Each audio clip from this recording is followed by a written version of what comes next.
if you're into gold, especially the ultra valuable pre-33 gold, well, one of the worst things that could happen would be spending your hard-earned money only to find out you've been duped with fake gold. Now, this can be avoided with two methods. One, buy only from trusted sellers and dealers. And two, buy certified or slab gold. But don't count on the slabs being the end-all confirming your gold is real because, hey, counterfeiters have started to fake those as well. Now, I'll show you the differences between a real and fake Indian head half eagle with the help of the TOMLOV microscope, so stay tuned.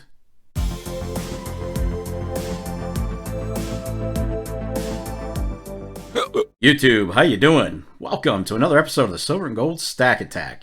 Got a great video for you today, but before I get started, I do want to take a second to thank everyone for the outstanding support you've given the channel. It's appreciated way more than you know. Seriously, I mean it. You guys are the best. And you already know the next line. Best damn community on YouTube. Hands down. Now today, I'm going to show you the differences between a real and fake pre-33 half eagle. And I'll be using the TOMLOV DM201 to help us dig really, really deeply into the details. And if you like what you see here with this microscope, I'll have a link in the description of this video that'll give you 10 bucks off if you decide to order it from Amazon. It's a sweet deal for what this microscope is capable of, and it really does bring the details of your coins and bullion to life. But hey, really quickly, I want to give a shout out to Becky at TOMLOV for sending me this sample. I've had an absolute blast using it. So before we take a look at the gold, let's introduce the features on this microscope really quickly. A couple of notes.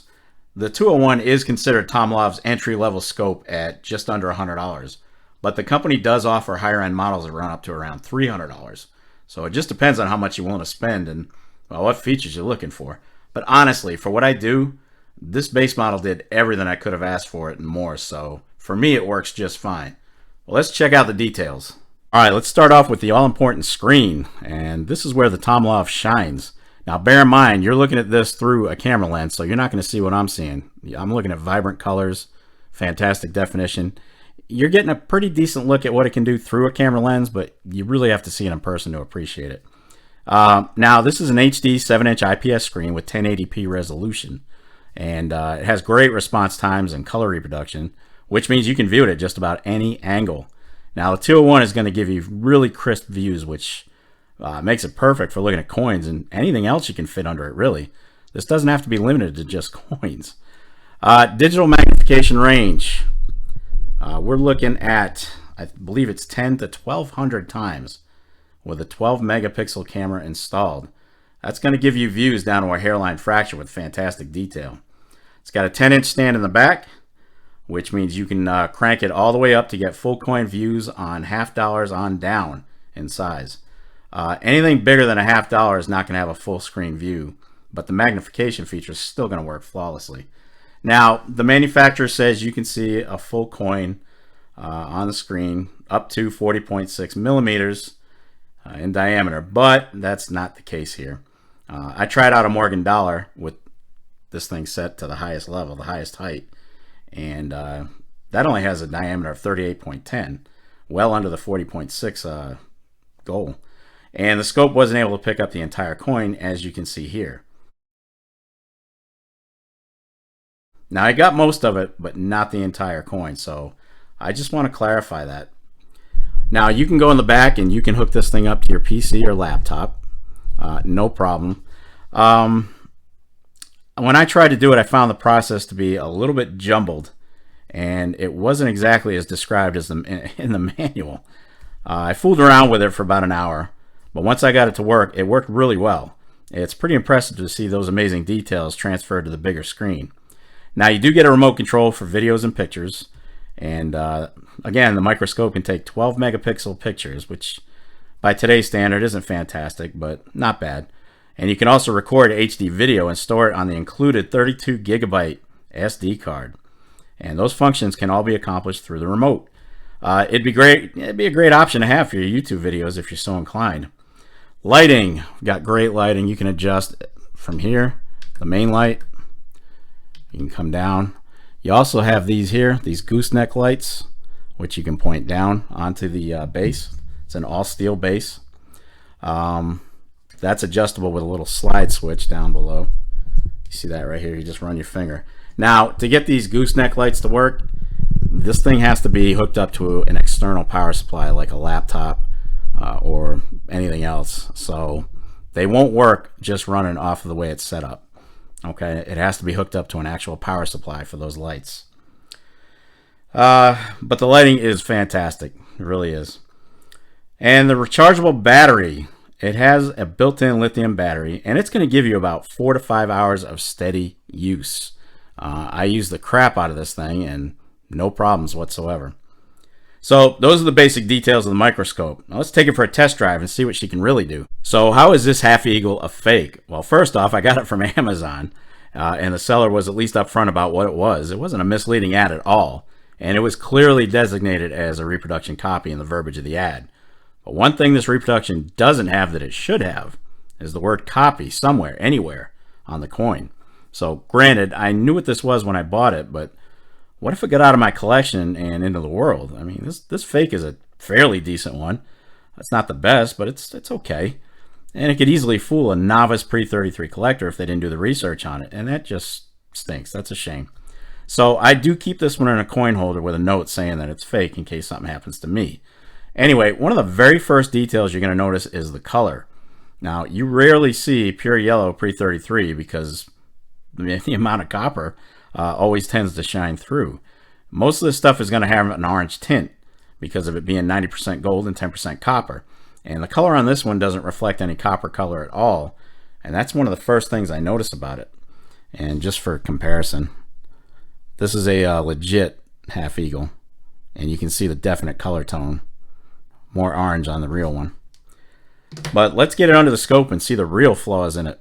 We're going to start on the date on the obverse, since this is the easiest giveaway on the fake versus real. Take a look at that date, the 1908. It's way off, and it's also too small. I don't know if I'm going to be able to compare with the glare here, but you can see that that typeset is just too small. That was the real one I just showed you. So the 1908 is too small, but it is a strong strike, but the 8 is all screwed up, and right above it, first of all, you see the hairline fracture there between the 9 and the 0. But right above it is the BLP, and that's just terrible. With a strike that strong on the 1908, you should be able to see that BLP clearly. And that does stand for Bella Lyon Pratt, who designed it. In comparison, let's take a look at the real one. Get a little focus on that. See how clear the BLP is? And look at the typeset. You see how it's got an inset to it? We didn't have that on the other one. And one more look at it. It's just that the 1908 is just kind of there. Horrible. Not even close. So we've got hairline fractures. We got wrong text. Too small. The initials aren't strong. We've got another little blurb right here on the right. You see how it's raised up. That's a casting flaw. And it's not much better on the reverse, folks. First thing I notice on here, if you look at the S in God We Trust, let's see if I can get a little better focus on that. You see on the S in Trust, there's a little lip dangling from that thing. That shouldn't be there. That's a casting flaw. The eagle is missing details on the feathers. It's just all wrong. The whole thing is just wrong. So those are basic differences. We could go on all day about how many differences there are, like the head of the eagle itself. But sparing time on the video, those were the biggest flaws that we found. All right, moving on. I wanted to show you a few other different coins really quickly so you can get an idea of the magnification capabilities of this TOMLOV. We'll start with a 50 centavos from the Philippines. Really beautiful coin. Now, again, we can crank this thing down and we can get some serious views if we want. So bear with me. All right, crank it down, adjust, and see what we can come up with. So again, we can get really detailed if we want. You see the volcano very clearly on the right, the hammer and anvil, and the female figure. This is actually a beautiful design. I love this one. Flip it over on the reverse. This, I think 1944 and 1945 centavos were the last US coins minted for an outlying territory. I don't think there were any more after that. So beautiful coin. What else we got here? One of my favorite 20 centissimi from Italy. This is an absolutely beautiful design. Beautiful design. I love it. And you can really capture all the details on this. Amazing. Just an absolutely beautiful coin. And we can get farther down. I've got room to crank, but I'm trying to get this stuff done here. We could definitely crank up the magnification quite a bit more. We'll try, what else we got here? Got 100 francs from France. Another beautiful design. Great detail on this. Fantastic. And one more coin. Oh, we've already done that. But you can get the details on the Morgan too. If you want to take a look at your Morgans up close, have at it. Look at that eagle. Look at the eagle's head. That is some detail. Sharp detail. Love it. You really get a great look at your eagle. And one last thing. Let's take a look at a dollar bill. You can get the fine tuning on this one. For those not in the know, there's your eagle or hidden owl right here. The Illuminati owl, that's what everybody calls it. But you can get some serious detail on this dollar bill. I mean, right down to the pixels. Unbelievable. So there you have it, folks. That's the magnification capabilities of the TOMLOV DM201.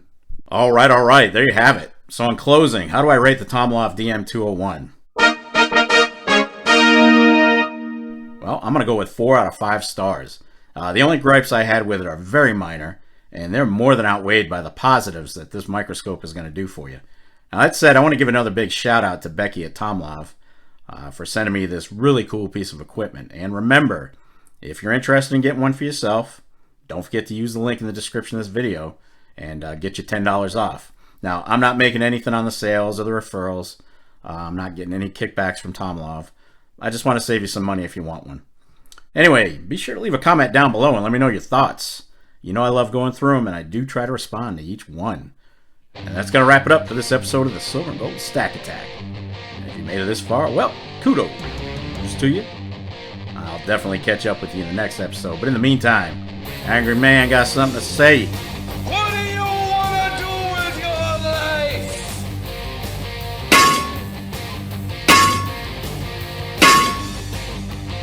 Damn right. Get stacked.